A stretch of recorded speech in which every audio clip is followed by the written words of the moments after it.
अस्सलाम वालेकुम दोस्तों, मेरा नाम सलमान नकवी और आप देख रहे हैं Salman Naqvi official YouTube channel. Urdu में एक मुहावरा कहा जाता है, कहते हैं 12 साल बाद घूरे के दिन भी पलट जाते हैं। इस मुहावरे में घूरे से मुराद कचरा है और लगता कुछ ऐसे ही है कि तकरीबन को 12-13 साल के बाद कराची के दिन भी पलटने वाले हैं, क्योंकि रिसेंटली जो बारिशों के बाद कराची की सूरत हाल हुई थी उसके बाद फाइनली वफाक को, हमारी फेडरल गवर्नमेंट को, वज़ीर आज़म इमरान ख़ान साहब को भी कराची का ख़याल आ ही गया। और लेटेस्ट सिचुएशन के बाद वज़ीर आज़म इमरान ख़ान साहब ने NDMA को ऑर्डर पास किए कि NDMA जो है कराची की सफाई का इंतज़ाम करे। जब ये ऑर्डर पास हुआ कि कराची के अंदर NDMA आके कराची की सूरत हाल को कंट्रोल करेगा और कराची के अंदर जो इस वक्त हंगामी सूरत हाल है उसको मैनेज करेगा, तो उस वक्त सिंध हुकूमत की तरफ से और सिंध हुकूमत के इलेक्टेड नुमाइंदों की तरफ से रेजिलियंस भी देखने को आई। और मामला यहाँ तक हुआ कि वसीम बदामी के एक प्रोग्राम के अंदर जनाब चौधरी मंजूर साहब ने यहाँ तक कह दिया कि किसी के बाप में हिम्मत है तो कराची के अंदर गवर्नर राज लगा के देख ले। पर और अगर आपने गवर्नर राज लगवाया ना, अभी उन्हें किसी में हिम्मत है, किसी के बाप में हिम्मत है तो लगाए गवर्नर राज पाकिस्तान की हालिया तारीख में आखिरी मर्तबा जिस जमात ने लगाया था ना, उसका नाम था पाकिस्तान पीपल्स पार्टी, तो लगाए ना, उसके बाप में हिम्मत थी। मैं आपके अल्फाज दोहरा रहा हूँ। बात ये चल रही थी क्योंकि NDMA की खबर के बाद ये भी मामला सुनने में आ रहे थे कि कराची के अंदर गवर्नर राज लग सकता है, इस चीज़ के भी इशारे दिए जा रहे थे। और उस वक्त शायद सिंध गवर्नमेंट को ये चीज़ इस तरीके से फील नहीं हो रही थी कि मामला क्या होंगे। कहानी यहाँ तक आई कि ईद से एक रोज़ पहले बिलावल जरदारी साहब की तरफ से एक बयान ये भी देखने में आया कि जब उन्होंने कि जो करता धरता है सिंध की जो एडमिनिस्ट्रेशन है उनको शाबाशी भी दी कि उन्होंने कराची की सफाई का काम बड़े अच्छे से किया। और मुतमईन यहाँ तक थे कि बख्तावर जरदारी साहब ने, जैसे मैंने अपनी लास्ट वीडियो में भी कहा था, कि कराची वालों को बरसाती मेंढक करार दे दिया और उसके अंदर भी सिंध गवर्नमेंट को, गवर्नमेंट ऑफ सिंध को अप्रिशिएट किया था बख्तावर जरदारी साहब ने। लेकिन जब NDMA अचानक से कराची के अंदर आता है तो कल के दिन में पूरी की पूरी सिंध कैबिनेट की तरफ से एक U-टर्न देखने को मिला और वो लोग जो ये दावा कर रहे थे कि कराची को बहुत अच्छे तरीके से साफ़ किया गया है, कराची के लिए बहुत अच्छे इंतज़ामात किए गए हैं और एक एक्स्ट्रा ऑर्डनरी सिचुएशन क्रिएट हुई थी, अचानक से वो तमाम के तमाम लोग कल सड़कों पर नज़र आए। कल मुराद अली शाह साहब ने, सईद गनी साहब ने, नासिर हुसैन शाह साहब ने और जो उनके दीगर साथी हैं उन्होंने कराची के बहुत से इलाकों का उन्होंने हंगामी दौरा भी किया, जिसको कराची के बहुत सारे लोगों ने और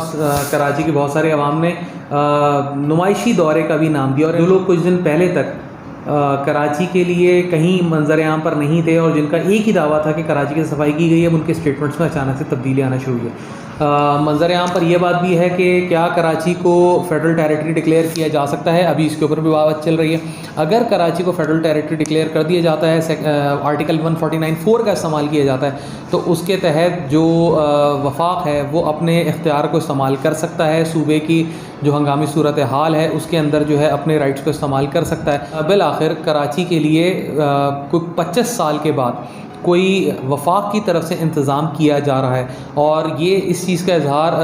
पाकिस्तान चैम्बर ऑफ कॉमर्स के चेयरमैन सिराज कासिम तेली साहब ने भी आज अपनी प्रेस कॉन्फ्रेंस में किया और मीडिया बयान में भी उन्होंने एक बात कही कि 25 साल के बाद वफाक की तरफ से कराची के लिए कोई इक़दाम किया जा रहा है। और सिराज कासिम तेली साहब ने यहाँ तक भी आज के दिन में डिमांड कर दी कि अगर आप कराची को तरक्की देना चाहते हैं, अगर कराची को आप जो है वो इंफ्रास्ट्रक्चर को बेहतर करना चाहते हैं, तो कराची के इंफ्रास्ट्रक्चर को बेहतर करने के लिए कराची को अगले 5 साल के लिए फ़ौज की तहवील में दे दी जाए, फ़ौज की एडमिनिस्ट्रेशन के अंदर दे दिया जाए। ये सारी चीज़ें जो इस वक्त हो रही हैं, ये सारी चीज़ें क्यों हो रही हैं, इनका सिर्फ एक वाहिद रीज़न है, that is mismanagement by the Sindh government. मैं बार बार एक बात कहता हूँ, सिंध गवर्नमेंट के ऊपर तनकीद की जाती है, लेकिन सिंध गवर्नमेंट के ऊपर जो तनकीद है, मैं ज़ाती तौर पर कोई भी तनकीद पर्सनैलिटीज़ के ऊपर नहीं करता।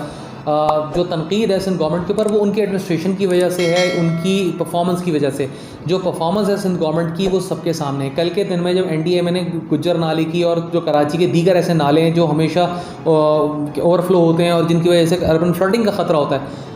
कल के दिन में एक स्टेटमेंट है एक न्यूज़पेपर की जिसके अंदर वो कहते हैं कि जितना कचरा कराची के अंदर नालों से कल के दिन में निकाला गया, उससे एक बात साबित होती है कि पिछले कई सालों से कराची के अंदर नालों की सफाई नहीं की गई। सिर्फ कराची के नालों के ऊपर मेयर कराची ने और वज़ीर आला सिंध ने सिर्फ सियासत खेली है और अगर सफाई नहीं की गई और यही सारी सफाई NDMA ने आकर की है, तो सवाल सिर्फ एक छोटा सा बनता है कि ये जो पिछले कई सालों के अंदर कराची में नालों की सफाई के लिए हर दफ़ा करोड़ों अरबों रुपया खर्च किया जाता है, या जो बुक्स के ऊपर दिखाया जाता है वो करोड़ों अरबों रुपया कहाँ गया।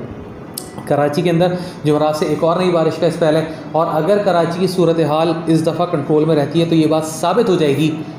कि पाकिस्तान में सूबे सिंध के अंदर ख़ास तौर पे कराची के साथ जो एक इग्नोरेंस वाली सिचुएशन है वो शायद दानिस्ता तौर पे कराची के साथ रखी गई है, और कराची के साथ जानबूझकर ये एक जुल्म रवा रखा गया। अगली वीडियो तक के लिए थैंक यू सो मच।